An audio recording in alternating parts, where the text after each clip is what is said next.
Welcome to Wednesday, aka edition of the SoReal Sports Podcast with your host, the CEO / owner, SoReal Studios LLC, Lamar SoReal, and my partner in crime all the time, Reggie Walker. What's going on, bro?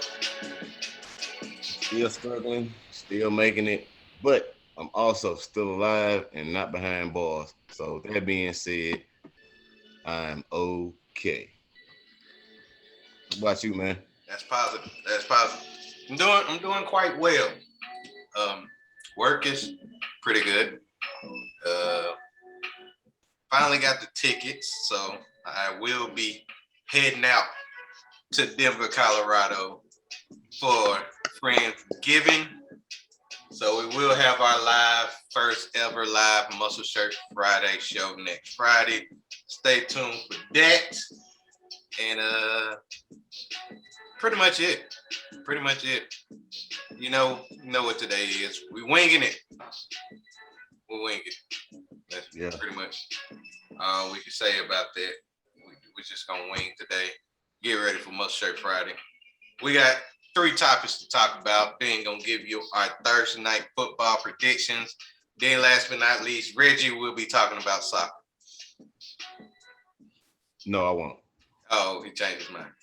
All right. So with all that going on, and like we always quote, with that being said, let's get to it. All right. Let's get to the first topic of today. With the first topic of the day. Did you see the game last night between the Warriors and the Knicks? Did not. What's today? Today's. Damn, I just said hump day like 5 minutes. I know, not even 5 minutes ago. I'm telling you, man, I am stressed. You understand? I'm stressed, man. Did not. What I don't even remember what I did yesterday besides complain and check emails and catch up on the show that me and my wife was watching. But no, I did not see it. What did Steph do so spectacular this time? Well, they end up winning the game 117-99. Steph Curry had 37. He had 37 points, 7 rebounds, 5 assists. He hit 9 threes, 9 of 14 from 3. And he pretty much. Oh, you said 117-99? Yeah, 117-99. So they came back because, like, the last time I saw it, it was like 108-80. Yeah, garbage points. They scored. Okay, gotcha. Kevin Durant, not so much. 19 points, 5 rebounds, 3 assists. James Harden actually led the team with 24 points. And he got to the free throw line. He shot 11 free throws. I know he's happy about that. Yeah, but they still couldn't find a way to win. So now, Golden State Warriors are 12-2. Steph Curry is pretty much leading. He's the leading vote getter in MVPs. Because right now, out of 14 games, he's averaging 29 points, 6 rebounds, and 7 assists. You mean to tell me that it ain't the great Giannis, the best player in the league, Giannis? His team is 6-8 right now. Yeah, I think his numbers is good, but nah. They're not Steph good. No, they ain't Steph good. Especially they ain't Steph team good.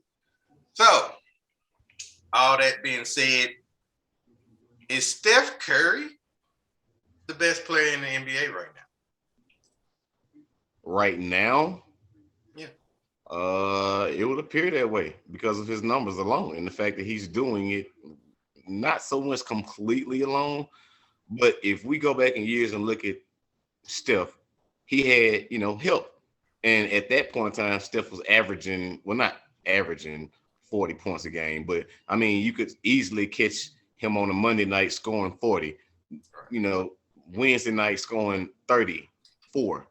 And then, Friday night, next thing you know, he done scored 55. And then we look at him Sunday, he might put up 20. I mean, so, but this is what they team around him. What he's doing without that same team, without that core, I think Steph is arguably the best player in the league. LeBron James has been out. We can't talk about him, especially with what we mentioned about him earlier, being able to catch up to who's that numbers? Was it Magic? What? Catch up to all-time scoring. Oh, No, no, Kareem.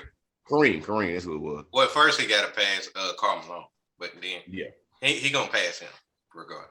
Yeah, unless he retired right now, he gonna pass. He gonna pass Karl Malone. Okay, that's could be true, but I mean, people who I look up to as far as being leaders in basketball, and that would be Kevin Durant, that would be injured Kawhi, Dennis Schroeder.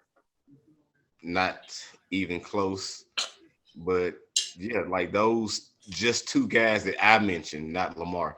I look at these guys as being, the greats of the game as of right now. We can throw out some more names. Paul George is pretty decent. Giannis, very good, talented player. Jason Tatum, for my Celtics, pretty good, emerging, still young.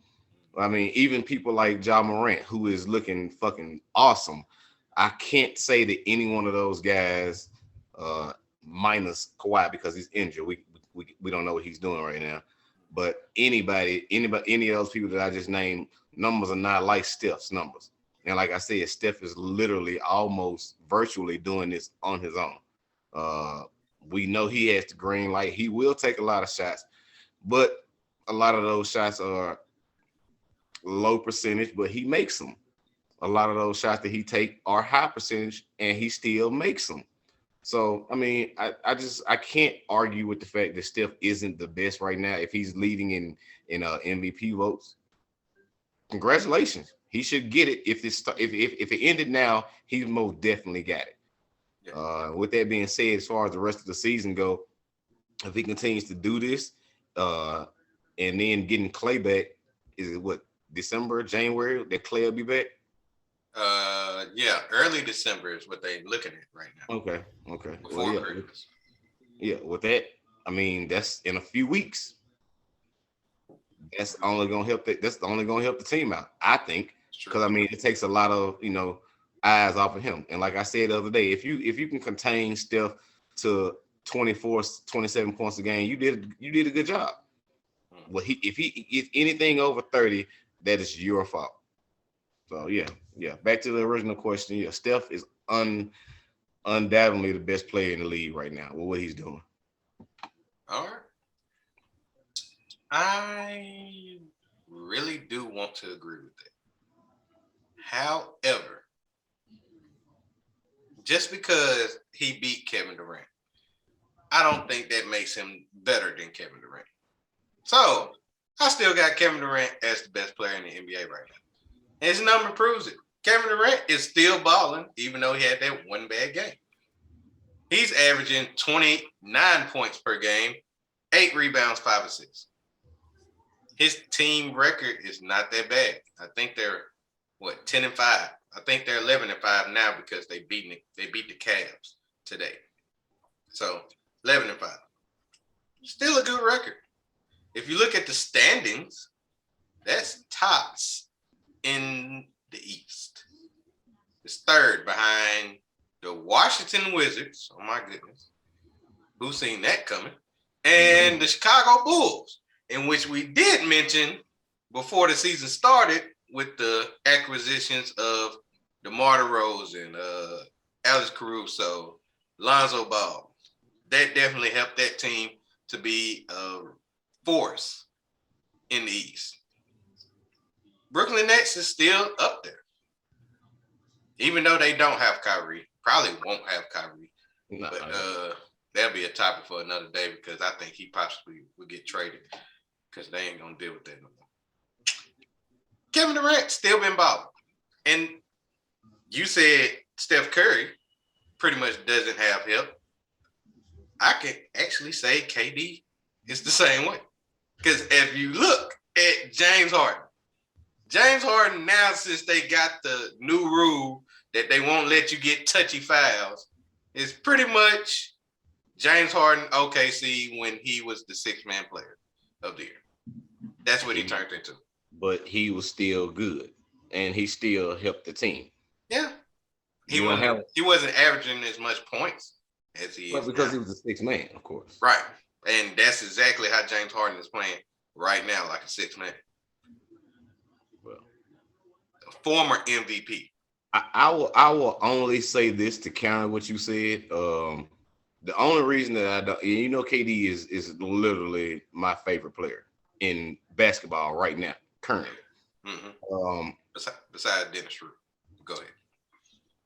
I do not know why this man is that big, but he can't play the five. He can't. He cannot put his back to the basket and play ball. He can do everything that a point guard can do. He can do everything that a 3 or a 4 can do, but he really cannot be a 5. And he can play. He's big enough to play that position. He can post. He just don't do post moves. Exactly. He will get that turnaround and fade away. Turnaround, fade away jumper that you cannot block because he's that is not a big man move. A big man move is pinning that person to where they are underneath the basket and you are right there to slam it down, get whatever you need. That's what KD can't do. Now, Steph, on the other hand, Steph can play 1, 2, and 3. Yeah, but he mainly plays 1 and 2. I understand, but he can transition to that 3, and he can fulfill every aspect of all 3 of those positions. Except for mid-range. That's one thing Steph Curry doesn't do well. He got a floater. That's a floater. That's not considered mid-range. That means Tony Parker has a mid-range, in which he does have a mid-range because he actually shoots a mid-range jumper compared to Steph Curry either hitting a 3 or driving to the hole with the floater. Which is mid-range. No, it's not. It's almost post. It's almost a post move. If you are 10 feet away from the basket and throwing up a shot, that's a mid-range shot. So are you saying that Kareem Skyhook is a mid-range shot? Definitely. Okay. If you're saying it's not a post move. I thought it was a post move. No. I thought it was a post move. But it's all right. You still you falling into the Steph Curry being the best right now. Good game. I still got KD. All right. Let's move on to the next topic.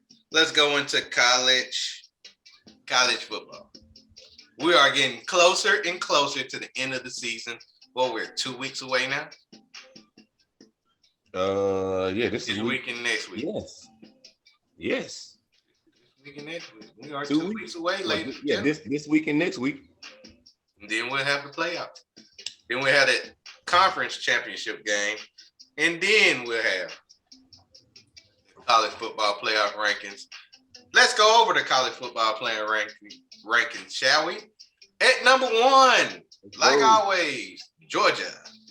Wait, stop. We are not going to say like always. We're just going to say as of right now, this season. Like always this season. Yeah, that's better. Okay. Number 2, surprisingly, is Alabama. Like always this season.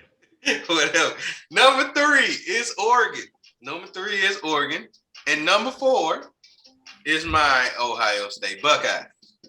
Now, coming from the outside looking in, you got Cincinnati at 5, Michigan 6, Michigan State 7, Notre Dame.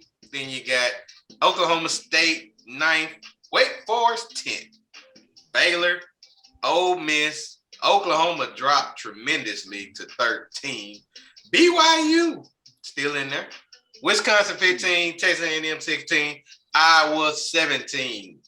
Pittsburgh 18, San Diego State 19, NC State 20, Arkansas 21, SEC. UTSA is 22. How in the hell UTSA? They heard something about you on the podcast. You shouted them out. You said San Antonio. And Antonio, that's what I'm talking They about. heard you. Utah is 23rd, Houston 24th, and shockingly, Mississippi State is back on there just because they won last week against was it Auburn? I disagree with that, but whatever. Yeah. All right, so let's go over the games for the top 4 seeds, shall we? Let's go to Georgia. Georgia next game, which will be on the 20th. They playing who? Charleston Southern. Yeah, Charleston Southern. I think the Buccaneers. Who is that? It's South Carolina middle school.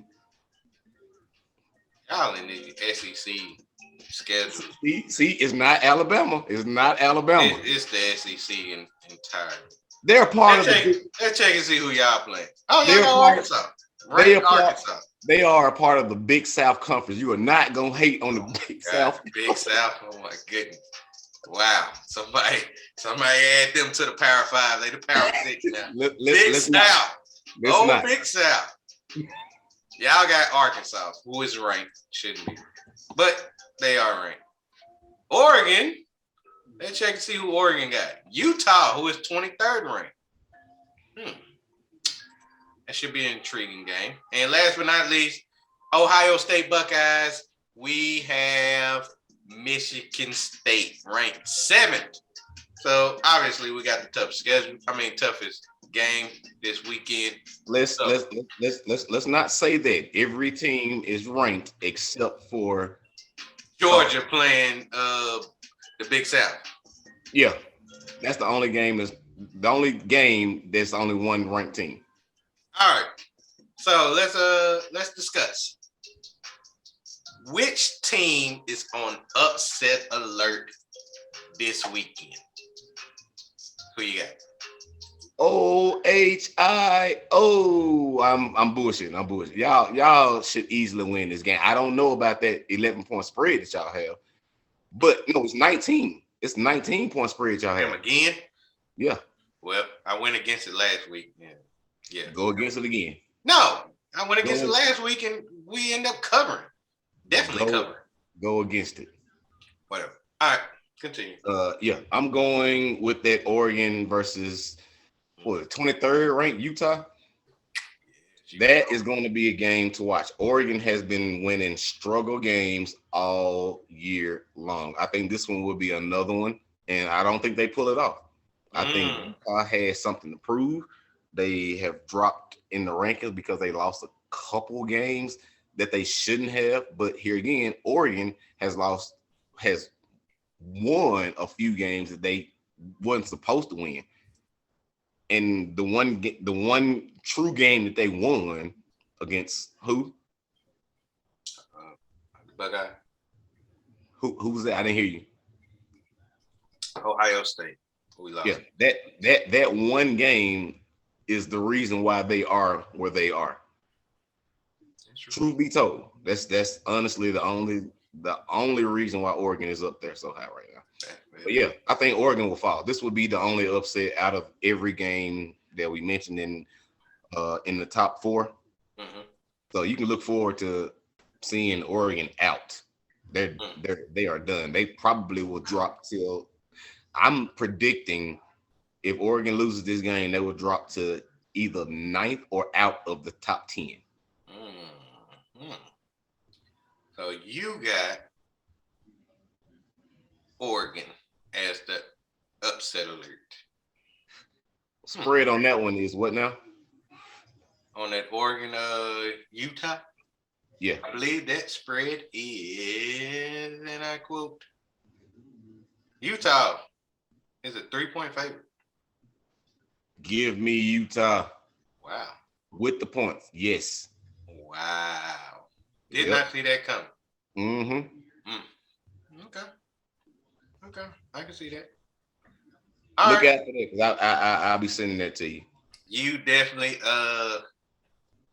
you stole mine. Because I was gonna say the exact same. We'll say the exact same thing then. Agree. Oregon is on upset alert. There you go. Not only are they on upset alert, they will lose this weekend to Utah. Utah is 7-3, 6-1 in the Pac-12. This game means more to Utah than it does to Oregon. And if you look at the Oregon, besides them beating us by 7, they struggle on the road. On the road, they played Stanford, and that's the one L that they got. They lost 31-24. They played at UCLA, in which they beat UCLA by only 3 points, 31-34. They end up playing Washington. And should I mention that Washington is 4-5 right now? Guess what the score on that one was? They beat them by 10. Not convincing to me whatsoever. Now, they finally finna play a ranked team in Utah. Now, do you want to know what Utah home record is? Let's go. They played Weber State. That don't count. 40-17. That's a dub. Washington State, 24-13. Dub. They played Arizona State. Ranked. Beat them 35-21. Dub. UCLA, the same team that barely beat UCLA by 3. They end up beating them by 20. Yeah. Dub. They haven't lost all season at home. Yeah. It ain't happening this week either. It's not looking good for you.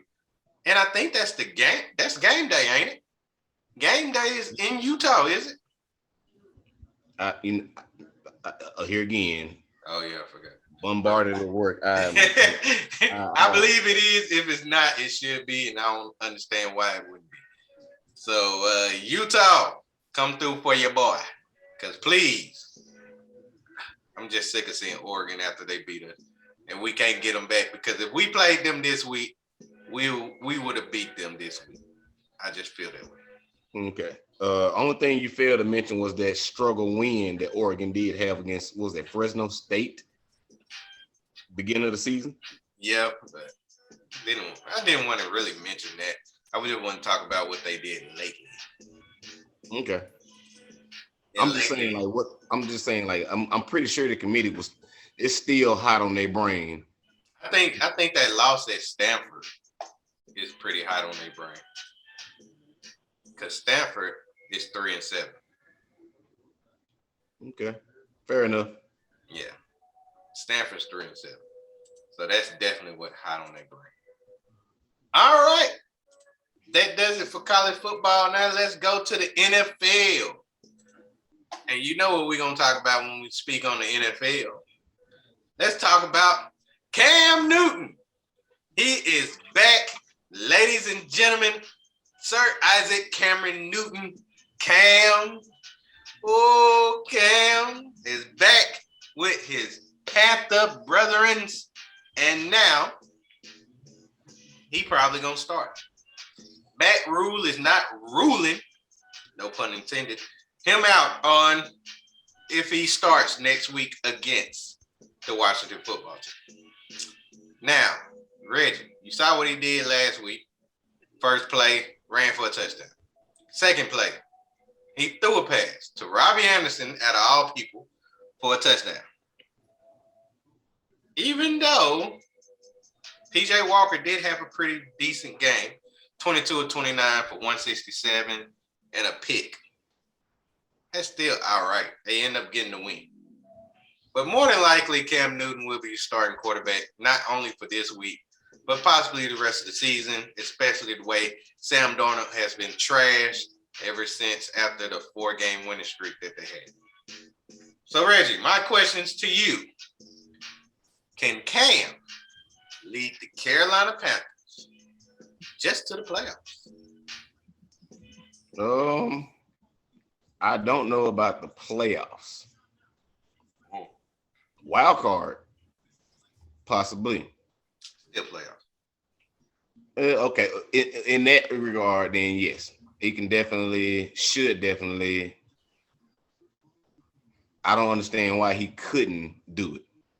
Let's look at their remaining schedule. Okay. Their remaining schedule, they got Washington football team this weekend. That should be a win for Carolina. No, they beat the Buccaneers last week. That was last week. We're talking about this week. Their Washington football team is below 500. All right. Point. Let's go to the Dolphins. They got the Dolphins the very next week. They did beat the Ravens last week. Still below 500. And then they go to a bye. And guess what? They come back and play the Falcons, who are below 500. Yeah, they regardless of what you're saying, they still below 500. Then they got the Bills, the Bucks, the Saints, and then the Bucks again. So that's ends out their schedule. That's tough at the end. That's tough at the end. And not to mention that Saints game is on the road. That and of course, you know, that Bills game is on the road. That they have one Bucks game at home and then one Bucks game on the road. So, but their last two, the Saints week, was it 17? I don't know. I don't think it's week 17 against y'all. Because the last two, their last 2 weeks, they got 17 and 18 will be on the road against the Saints and then on the road against the Bucks. Those 2 games right there, if they don't solidify a decent amount of wins before that, in which they should, against the football team this weekend, Dolphins next weekend, and then coming out of a bye against the Falcons, they should be able to make it. And I think with the return of Cam, without Sam Darnold, without PJ Walker interfering and letting Cam get out there and do his thing, maybe we'll see a return of the 2015 Cam Newton. I think that's 2015 that they went to the final. I mean, to the Super Bowl. What did I say? 2015. Yeah, that. So, yeah, they should. As of right now, they are third. They sitting behind us in the NFC South. And I did tell you that Tampa Bay would win the division, and we will secure that wild card spot, in which could still possibly happen. Didn't expect this to happen with Cam Newton coming back to the South, NFC South. But here again, if they can win those 3 games and edge us out, then yeah, they got a good shot. Okay. But they still got to play us once, and they got to play Tom Brady, your GOAT, twice. So that's what's standing in his way. That's what makes it on edge, and the fact that I don't have a quarterback. So we're already ruling Atlanta out of even having a chance. Right. Not to mention that they got to play Atlanta. So Tampa Bay definitely going. New Orleans with no quarterback, they could get pushed out. We could easily lose to them again, and boom, we're out. So I mean, I've said here, I've pondered it. I understand the gravity of it, but yeah, I don't like it, but I respect it. Can't do nothing but respect it. So yeah, I think they could easily make it if Cam gets in there and does what he's supposed to do. Yeah, that's all I got on that. Okay. I would want it to happen. Let's just go first by saying that. For Cam Newton to get cut by the Carolina Panthers, then end up going to the New England Patriots, struggle there, get cut there, and get replaced by Mac Jones, who has been playing pretty well, pretty much the best rookie quarterback out of the draft so far this year. Yeah. Getting cut, not having a team until last week, and going back to your home team, the team that drafted you number 1 overall, and to be able to lead that team, which is a pretty good team. Their defense is really good. The offense is good. They got good weapons. Christian McCaffrey, if he can stay healthy.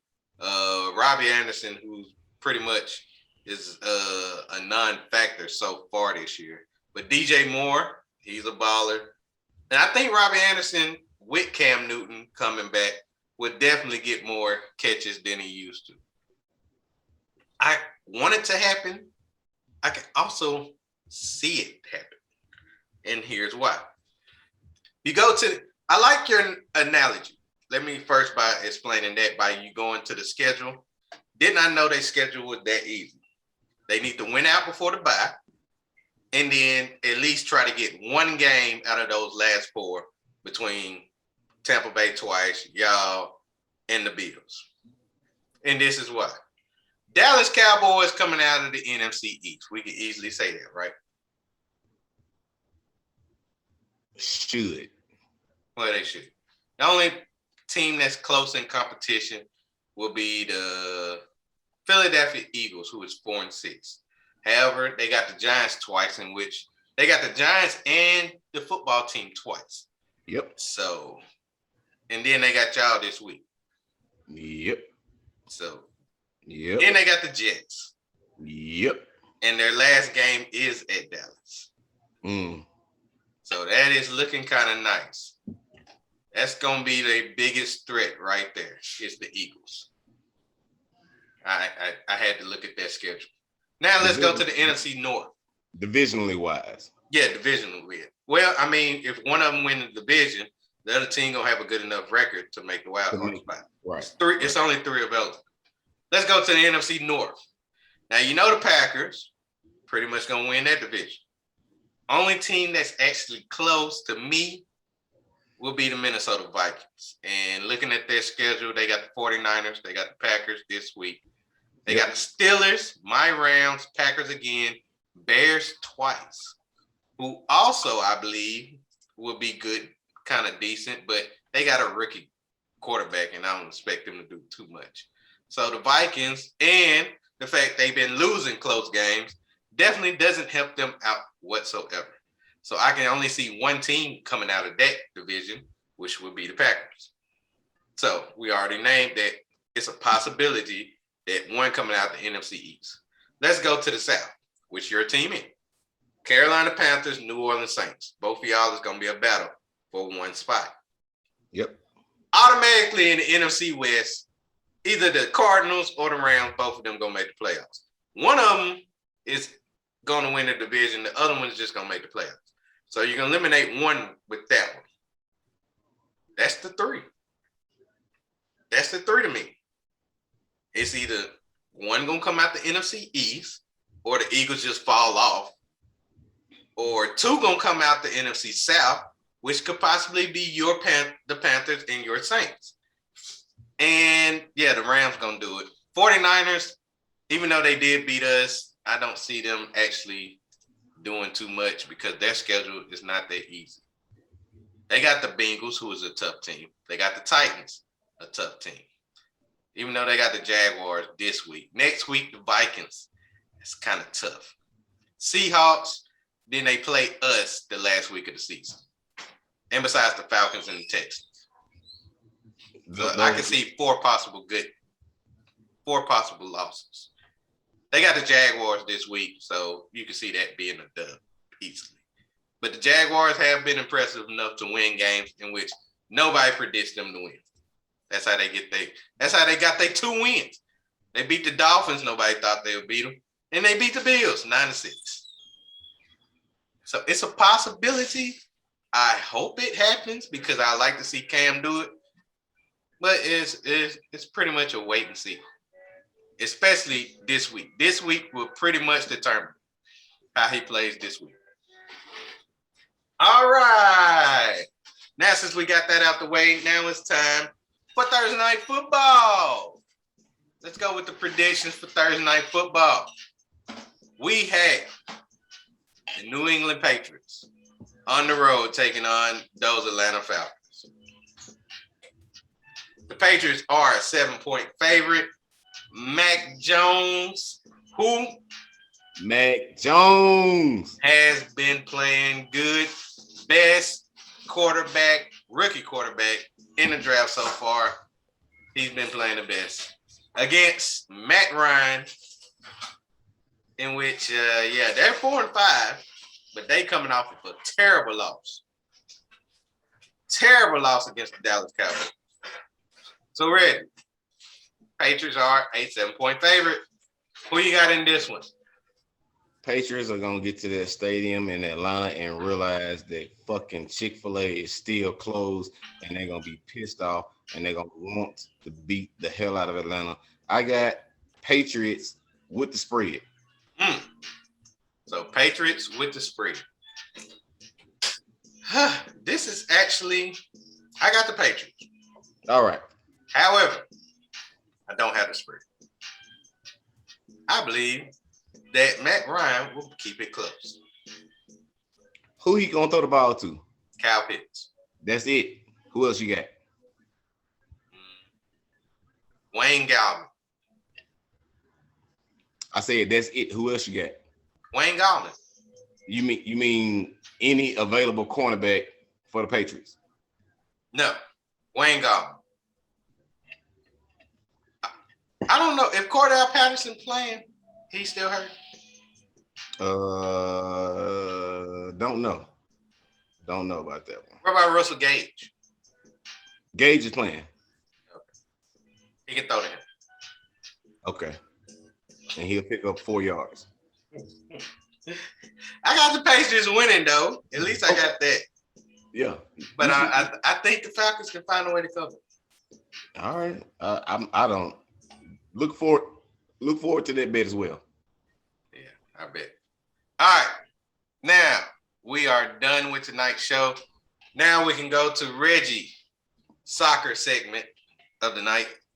Oh yeah, he said he ain't doing soccer. So Reggie segment, floor is yours. Yeah.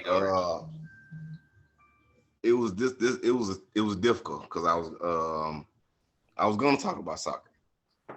And then I found out what happened to Young Dolph today, and I was gonna talk about that even though it's not sports related. And then all of a sudden, I jump on Twitter. And come to find out, guess who's trending? Conor McGregor. Yeah, had to do it one time for the one time. All right, so yeah, Conor McGregor is now trending because for some reason, someone I'll just read the tweet. So the tweet came from someone named Joran Wu. And his thing was the damaged leg what caused your injury versus Dustin. For those who don't know, Dustin Poirier is the person that Conor McGregor went down bad with the injury, snapped his leg, and he was done. He lost that fight because of that. So Conor retweeted it, and I quote, said, "Same leg, same spot. I attribute it to why I wasn't in as much shock as Chris or Anderson were. I knew something may happen in advance. Chris was upset with my quote, felt I was aiming at him. I was not. If any consolation to my reaction, it was because I had a heads up, it may snap." So I'm guessing he's saying he already had a heads up that his leg probably would snap because his conditioning and training that led up to the fight, he was mostly grappling and it had nothing to do with actual combat. My reaction to that is shut up. Every time that you lose, you have a fucking excuse. Not to mention everything that you do that has nothing to do with the octagon or you being inside the ring actually fighting, you make the news for it. But when you actually make the news for something that you thought you would win, there's an excuse. Stop making excuses. But on the upside, he is long-lived past that injury that we saw, and he has been rehabbing. He has been training. He's back in training. So let's just say that Conor McGregor makes a return to the octagon. Let's just say he does. Who he gonna fight? As of right now, I have narrowed it down to 3 people. either Dustin Poirier is gonna say, you know what, I'll fight you again. But this will be the fourth fight in which Conor is not on the plus side of anything in this matchup. Who are we gonna fight else? Max Holloway? Well, he beat him in 2013. That's the only other person that I think can that will probably take it. Or either Nate Diaz. But this, if you fight Nate Diaz, this will be your third fight. And I think Nate Diaz will beat your ass again. So at this point right now, Conor, you need to shut up, retire, and whatever you got going on with I think it's Jameson whiskey. Just be their spokesperson from now on. That's your new job. Put on a nice little suit or a blazer and some jeans and do ads for them. That's where you get your money for. It's not gonna be octagon money, but if you were smart and invested your money wisely or stayed out of trouble to where you don't have to pay tons of legal fees to shit, then you would be set for life. But do not make your return to the octagon. This is not what we need. We don't need you coming back in there and yet again hearing another excuse about you because what I walked in, it was too heavy. It got me too tired, or my strength and conditioning was out of whack. Shut up.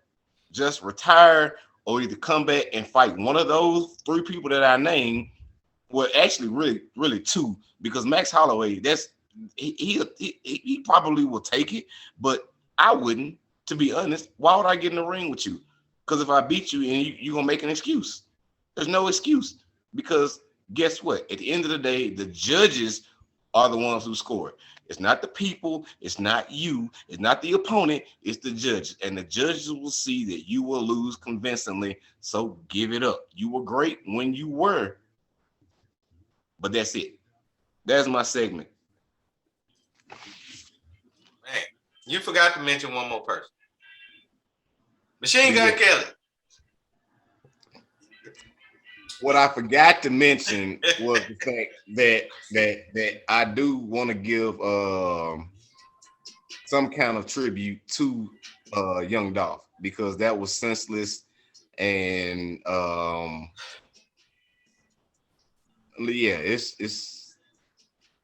it goes without saying that, you know, in this year alone, we have lost several fathers, and in this case, a husband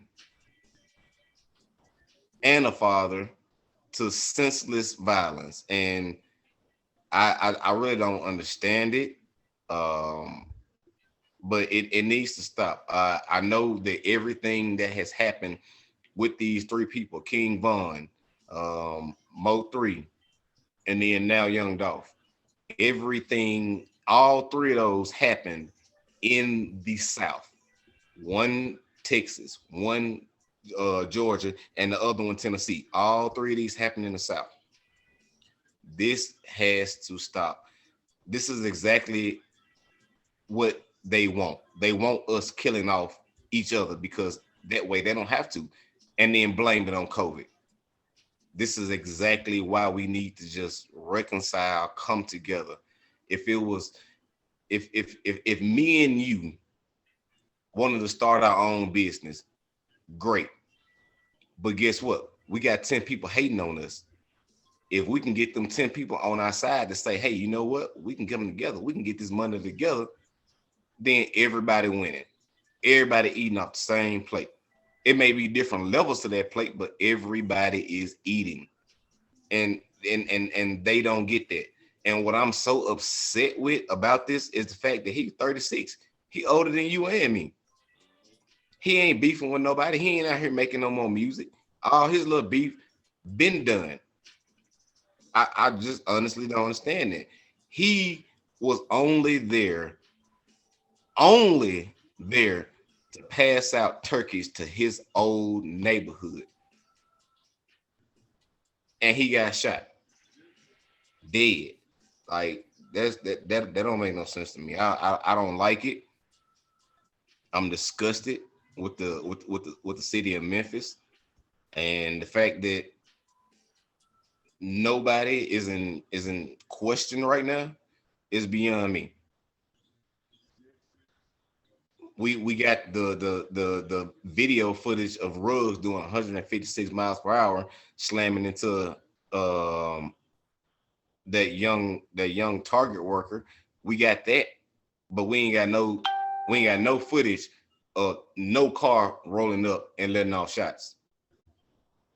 That just goes to show you what the South has in place as far as getting shit done versus what we got out west. Mm-hmm. That's absolutely true. I agree. I don't like it. I agree 100%, man. Rest in peace to young Dolph, man. Died way too soon. Great independent rapper. Great. Did it all on his own. Man, that one hurt me. Cause I listen to Dolph, man. Yeah. Up the hell out of Dolph. And I know Key Glock. Yeah, Kalika is hurting Key Glock. Yeah, I haven't even seen anything from him. He haven't. deactivated his Instagram. Yeah, That is sad, man. It is. But yeah, shout out to the family, friends of him, His kids, wife. Yeah, man, gotta do better. Definitely gotta do better. All right, let's get ready for Muscle Shirt Friday, man. Another intense one. Another Muscle Shirt Friday indeed.